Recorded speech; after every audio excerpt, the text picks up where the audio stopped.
Y el país integra, compañeros, ¿cómo están? Buenos días. Comentarles algunas de las novedades en torno a lo que han sido los avances y retrocesos en los derechos de niñas y adolescentes desde el 2019 al 2024 en nuestro país. Proyecto que lo lleva adelante algunas organizaciones defensoras de derechos humanos, defensoras de las mujeres también. En esta iniciativa Son Niñas, No Madres. Al respecto pudimos dialogar con dos de las representantes de estas entidades y nos han dado algunas cifras preocupantes, sobre todo qué está pasando con la maternidad forzada en niñas. Escuchemos. Verónica Vera, directora ejecutiva de Surcuna, Organización Feminista de Ecuador. Bueno, coméntanos un poco este diálogo que hoy se está llevando. ¿Cuál es el propósito? Ustedes han mantenido durante 5 años también una lucha importante para las niñas del país.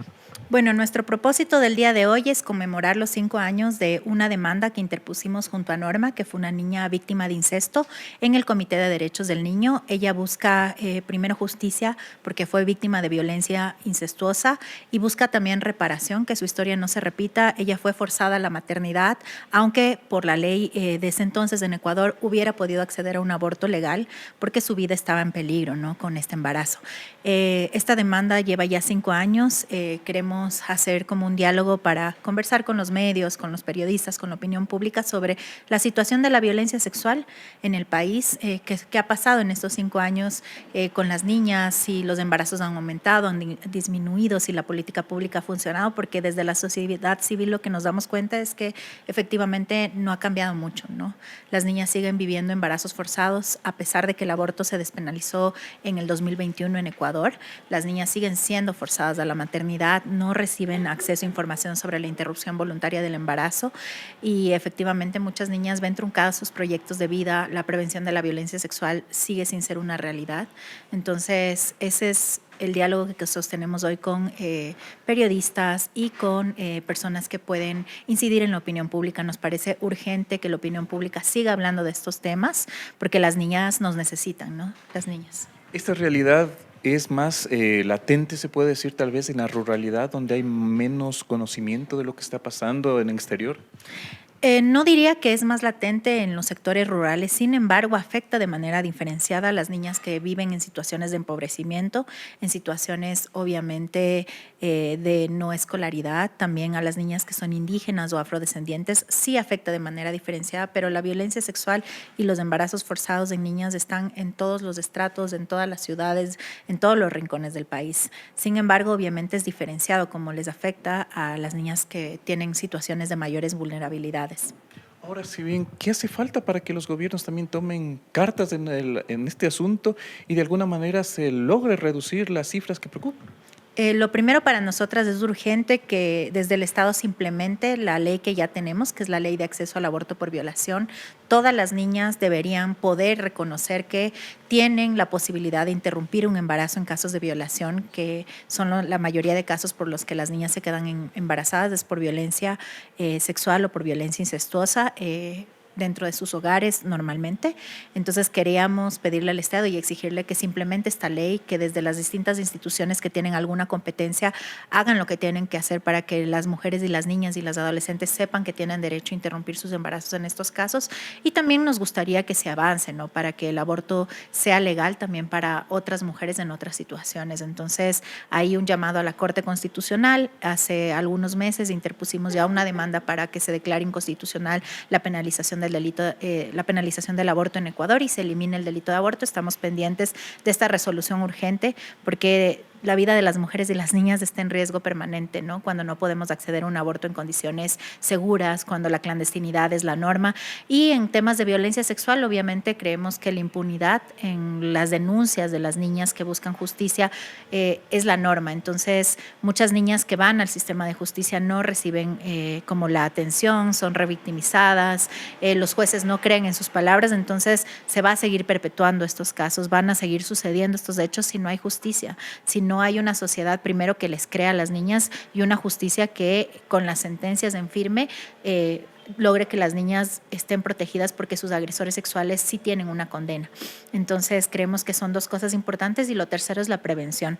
Ya tuvimos una sentencia por el caso de Paola Guzmán Albarracín contra Ecuador y efectivamente debe implementarse la educación sexual integral en los colegios, en las escuelas. Nos hace falta eso para que las niñas logren identificar cuando están viviendo violencia sexual, para que el mismo sistema logre detectar estos hechos de violencia y también para que las familias de alguna manera empiecen a hablar de estos temas. O sea, el silencio no educa, el silencio perpetúa la violencia sexual, el silencio perpetúa la violencia contra las niñas y efectivamente creemos que es lo que hace falta y que como sociedad también nos pongamos la camiseta para reconocer que las niñas deben estar en las escuelas, deben estar jugando, deben estar saltando la soga, no deben estar maternando ni siendo forzadas a la maternidad. Por eso hoy como movimiento volvemos a reafirmar esta consigna que hemos tenido estos 5 años de las niñas son niñas, las niñas no son madres. Al final, estos 5 años, ¿ustedes qué cifras tienen también para que la ciudadanía conozca un poco cómo está la realidad de las menores en el país? Bueno, sabemos que en el Ecuador aproximadamente 14 niñas denuncian una violencia sexual cada día. De estas 7 niñas quedan embarazadas y continúan con su embarazo y se conoce que 7 interrumpen estos embarazos en condiciones de clandestinidad, muchas veces en condiciones de inseguridad, poniendo en riesgo su salud y su vida. No es menor, ¿no? 14 niñas que ven truncadas sus proyectos de vida, que fueron forzadas, digamos, a tener relaciones sexuales, muchas veces en el entorno familiar, por personas que deberían protegerlas y cuidarlas. Entonces, esa es una estadística que nos debe doler a todos y que nos debe movilizar para exigir a los estados prevención de los embarazos, prevención de la violencia, que no existe impunidad en los casos de las niñas y en los casos de todas las mujeres que denuncian violencia y efectivamente que exista presupuesto, o sea, sin presupuesto para la prevención de embarazos en niñas y adolescentes, para la prevención de la violencia, sin presupuesto para la implementación de la ley de interrupción del embarazo en casos de violación del aborto legal en el Ecuador, no es posible que nada cambie. Soy Paulina Ponce, directora asociada de programas de Planned Parenthood Global en Ecuador. Bueno, Paulina, hace poco conocíamos esta cifra preocupante, 14 niñas que son constantemente parte de este círculo, que se puede decir no se ha logrado solucionar. Ahora la pregunta que como vamos a iniciar, ¿qué falta tal vez peritos, fiscales, jueces especializados para tratar este tema? ¿Ustedes también como organizaciones que defienden a las menores consideran esto? Bueno, creo que el sistema de justicia en general en el país atraviesa una crisis y creemos que en temas como los temas de género, temas de atención a la niñez, hay todavía mucho por hacer.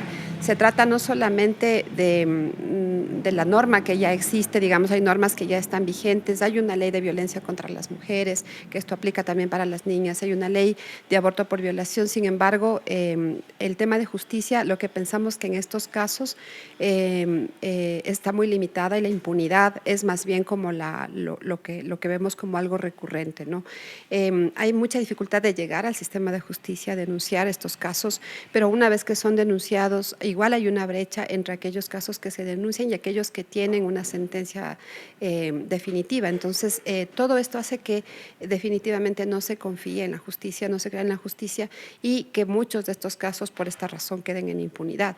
Entonces, esto tiene que ver obviamente con cómo es, digamos, la estructura institucional del Estado y cómo funcionan las instituciones, pero también porque detrás, digamos, hay un imaginario que sostiene esta violencia y que cree que, digamos, esta violencia no merece ser vista y no merece ser sancionada, ¿no? Pensamos que ahí hay un desafío muy grande también a nivel de sociedad, a nivel de familias, por entender este tema, por encontrar formas de alerta para hacer alertas tempranas cuando estos casos suceden y que las niñas reciban toda la información y toda la atención debida en estos casos, ¿no? ¿El silencio es cómplice en estos casos? Totalmente, el silencio es cómplice. El movimiento Niñas No Madres durante todos estos años ha querido sacar este tema para la discusión pública.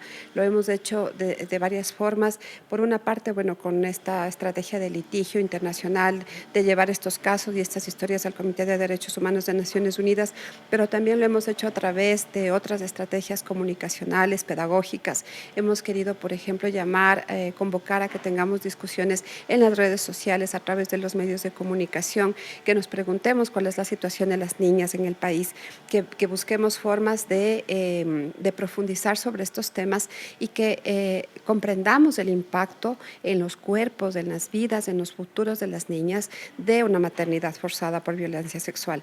Ahí pensamos que es importante que veamos esta problemática no solo como algo que sucede, como un hecho que sucede ahora y se acabó. No, por ejemplo, una maternidad forzada o una niña que ha enfrentado violencia sexual. Esta es una situación que trasciende en el tiempo si es que no es resuelta, si no es atendida. Una niña que no puede ir a la escuela, que no puede acceder a un trabajo digno, a una remuneración adecuada, va quedándose atrapada en un círculo de pobreza, en un círculo de violencia y de discriminación. Entonces pensamos que es fundamental que como sociedad entendamos este tema, entendamos que ese impacto no solamente es un impacto en el presente, sino en el futuro de las niñas y del país, porque esas niñas son parte de este país. Y entonces, ¿qué pasa con ellas cuando no pueden continuar con sus vidas? Una persona que ha sido robada su infancia, eso es gravísimo para su propio desarrollo personal. Lo que estamos llamando la atención es sobre la necesidad de prevenir estos hechos o en caso de que sucedan, que las niñas puedan tener medidas de reparación, acceder a un aborto legal, que el aborto en casos de violación es legal en el país. Acceder a un aborto por estas razones debería ser una opción para estas niñas si así lo requieren, y estamos hablando de que esas son las medidas que deberían estar a la mano de las niñas, más toda la protección, más toda la información, ¿no? Y el debido acceso a todos los sistemas que el Estado tiene disponible, el acceso al sistema de salud, al sistema de educación y obviamente al sistema de justicia que también hablábamos hace un momento, ¿no? ¿A dónde acudir en estos casos también, que es importante? Muchos menores estarán en esta situación, o tendrán amigas o familiares. ¿Dónde acudir? Bueno, hay varias puertas de entrada, ¿no? Si pensamos en el tema de salud, una de las puertas de entrada tendría que ser el Sistema Nacional de Salud, es decir, puedo ir a un centro de salud, puedo ir a un hospital.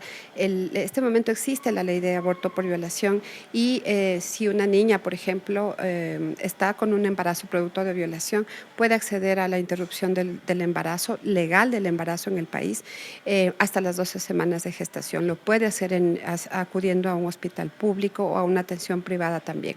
Esa sería una puerta de entrada, ¿no? Luego también está el tema de la denuncia, pero ojo que la denuncia no es un requisito para acceder a un servicio de aborto. Si es que la niña lo quiere hacer, puede también acceder a través del sistema de justicia. Ahí hay otras puertas que más bien el Estado debería tenerlas habilitadas, como es el sistema educativo. El sistema educativo debería estar alerta y atento para informar a las niñas debidamente cuando aparezcan estos casos en el sistema educativo. Eso a veces no sucede, a veces no pasa, pero por eso es importante informarse y preguntarnos qué podemos hacer. Si es que quiere saber más, puede ingresar a la página web de la campaña y del movimiento, que es niñasnomadres.org. Aquí hay mucha información que pueden encontrar. Van a encontrar un kit de acción donde hay como informaciones y orientaciones sobre qué puedo hacer directamente como persona, como organización, como periodista, qué puedo hacer yo. Y luego también hay otras herramientas dentro de la página. Hay un podcast donde podemos escuchar orientaciones, hay historias de las niñas, de los casos que les hemos contado esta mañana, pero también hay informaciones que orientan, ¿no es cierto?, sobre cómo acceder a estas posibilidades y servicios. Al final, entonces, ¿cuál sería hoy el llamado nuevamente a las autoridades, a la familia, a las instituciones de justicia? ¿Cuál es el llamado? El llamado es a que necesitamos unirnos, el Estado, sociedad civil, todos los actores sociales, necesitamos unirnos para frenar la violencia sexual en las niñas y también prevenir estos embarazos forzados en las niñas. Creemos que en el Ecuador vivimos un contexto de violencia muy complejo. Esto está agravando directamente la violencia sexual contra las niñas y pensamos que es el momento de que no sigamos viendo más cifras y que simplemente contemplemos esas cifras con estupor, sino que demos un paso hacia adelante y que nos unamos. Queremos que más personas se sumen a esta causa y que más personas digan junto a nosotras: son niñas, no madres. Estábamos escuchando a las principales representantes de esta iniciativa. Son niñas no madres que nos han dado a conocer algunos datos interesantes, algunos datos que preocupan, el llamado nuevamente a las autoridades para que se tomen en cuenta estas problemáticas. Se ha mencionado también que sobre todo en el tema de la ruralidad existe mayor desconocimiento de los sistemas de protección y qué se puede hacer en los casos de violencia. Con esto retornamos. Corape informa.